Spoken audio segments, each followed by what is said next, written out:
Цели и задачи национальных проектов обширны и разнообразны, ожидаемые результаты многообещающие: доступное жилье и медицина, хорошие дороги, развитие системы образования, здравоохранения и культуры. Реализация нацпроектов направлена на улучшение социально-экономического развития страны и повышение уровня жизни населения. Они сформированы по 13 стратегическим направлениям, срок реализации которых до конца 2024 года.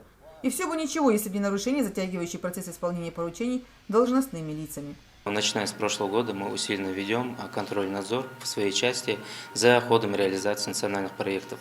Это имеется в виду конкурсные процедуры, как все контракты заключаются, ну и в этом ключе. А сами нацпроекты, как мы понимаем, это является инструментом развития национальных целей и задач, которые в данное время актуальны для государства. И в ходе реализации данных функций антимонопольного органа нами было получено и рассмотрено 110 жалоб на проведение процедуры торгов. Из них, и также, кроме этого, мы еще проводили сами внеплановые проверки по указу Центрального аппарата ФАС России. По итогам было выявлено более 100 нарушений. В основном нарушения касаются закупок, реализуемых в рамках национальных проектов. Из 100 проверенных, по словам Батыра Тачиева, 79% закупок проводятся с различными нарушениями. Так, при проведении 42 закупок было установлено 77 нарушений. Если обозначать сферу, где больше всего выявляется нарушение, это, можно сказать, традиционно в нашей республике, ну и в принципе в стране в целом, это сфера строительства и здравоохранения.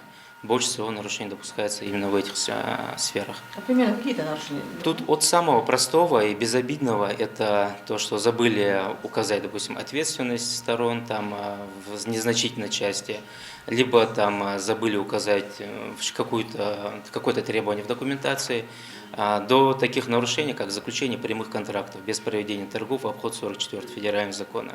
Кроме этого, бывает необоснованное отклонение участников торгов, то есть те участники торгов, которые должны быть допущены, их незаконно отклоняют.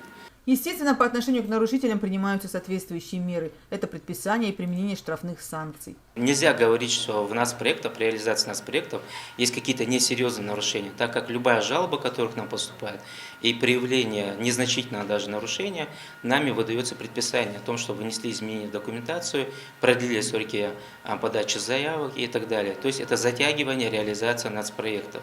В результате выявленных нарушений Управлением Федеральной антимонопольной службы было вынесено решение о привлечении к административной ответственности 40 должностных лиц, а это от 3 до 50 тысяч рублей. Более того, на устранение недочетов в реализации нацпроектов антимонопольной службой отводятся определенные сроки – от 7 до 10 дней. Первая рабочая неделя после праздников только началась, но у сотрудников УФАС уже появилась работа. Первые жалобы и разбирательства по переходящим делам, оставшимся нерассмотренными в 2020 году. Мадина Джанхотова, Рамзан Ахильгов, Мадина Марзиева, Вести Ингушетия.